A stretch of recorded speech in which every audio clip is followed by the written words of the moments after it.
तर नमस्कार मित्रांनो, आज आपण बघणार आहोत ईपेल्स बद्दल.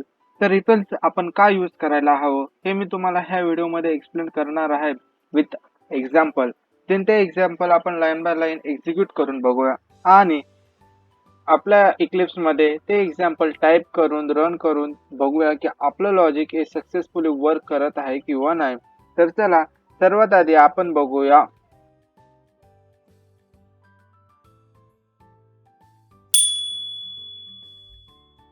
तर एक्सप्लेनेशन बघण्याआधी तुम्हा सर्वांना माझा मानाचा रामराम.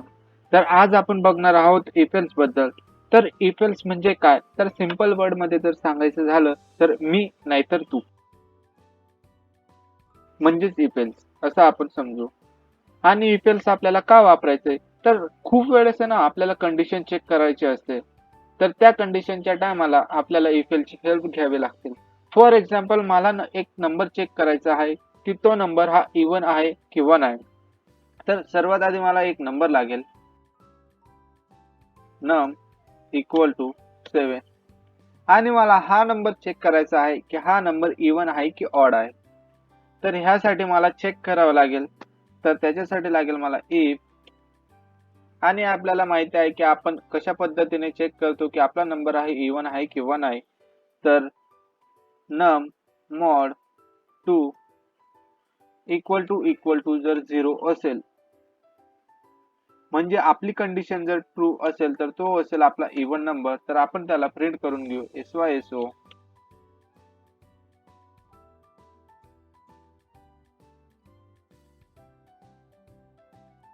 7 is even number.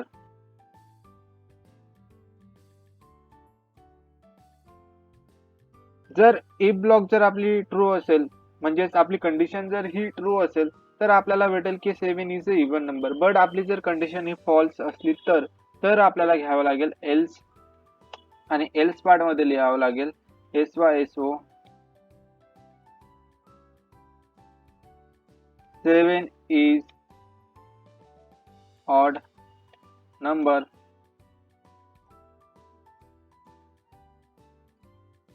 तर अशा टायमाला आपण इफ ब्लॉकला यूज करतो.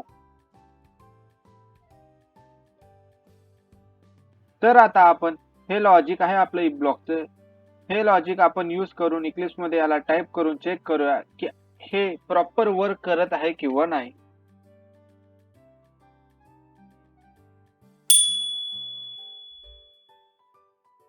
तर मित्रांनो, आता आपण इक्लिप्स मध्ये आपलं जे लॉजिक आहे इफ एल्स, ते लॉजिक आपण इथं टाइप करून चेक करूया की आपला जो नंबर आहे तो इव्हन आहे किंवा नाही.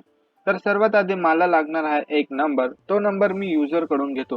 तर मला जर युजर कडून जर इनपुट हवं असेल तर मला स्कॅनर क्लासची हेल्प घ्यावी लागेल. तर सर्वात आधी मला स्कॅनर क्लासचा ऑब्जेक्ट हा क्रिएट करावा लागेल. SCANNER SC equal to new SCANNER STM dot in.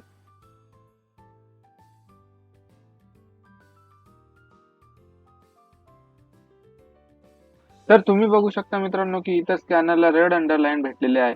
तर आता स्कॅनरला द्यायचे बुकेट टेंगुल. तर इम्पोर्ट एरर सॉल्व. तर आता मेसेज प्रिंट करण्यासाठी SYSO म्हणजे system dot out dot println enter your number. Then आता जो नंबर मला भेटेल त्याला मी एका कंटेनर मध्ये स्टोअर करून घेतो. तर integer num equal to SC dot. Then आता मला चेक करायचं आहे की माझा जो नंबर आहे तो इव्हन आहे किंवा नाही.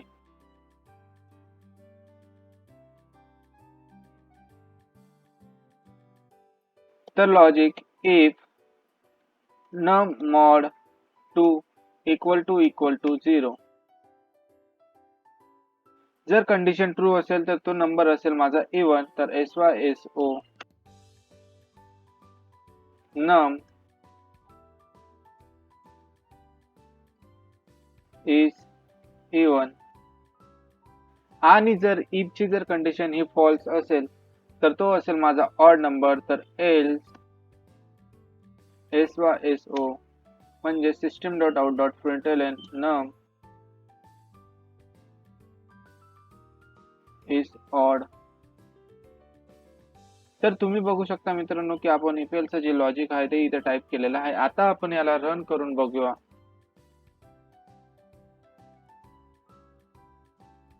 रन, एंटर युअर नंबर, तर 7.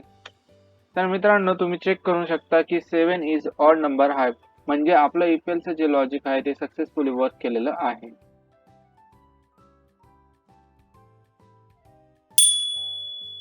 तर आता आपण बघणार आहोत आपल्या व्हिडिओची लास्ट स्टेप, ती म्हणजेच मेमरी डायग्राम. आणि आपण आपला प्रोग्राम हा लाईन बाय लाईन एक्झिक्यूट करून बघूया. तर जेव्हाही आपण आपला प्रोग्राम हा रन करतो तेव्हा स्टॅक फ्रेम मध्ये स्टॅक क्रिएट होतो आणि सर्वात आधी मेन याचा स्टॅक क्रिएट होत असतो.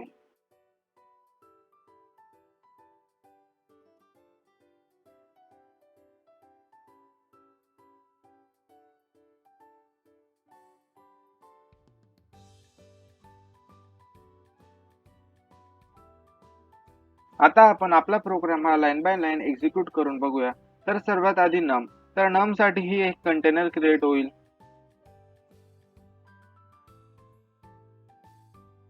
सपोज त्याचा बेस ऍड्रेस असेल 100,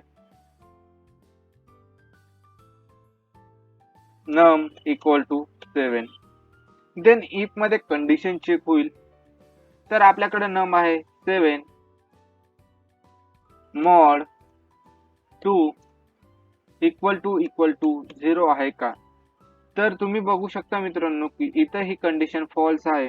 देन कंट्रोल हा इनसाइड इफ ब्लॉक जाणार नाही. देन एल्स पार्ट मध्ये जाईल, कारण की इफ ब्लॉक काय म्हणतो, मी नाहीतर तू. तर एल्स पार्ट मध्ये जाईल. इथं काही कंडिशन चेक करायची गरज नाही. देन इथं आपला प्रिंट होईल की 7 इज ऑड नंबर. तर आपल्याला आउटपुट भेटून जाईल जे आपल्याला अपेक्षित होतं. तर thank you so much for watching this video. भेटूया लवकरच नेक्स्ट व्हिडिओ मध्ये.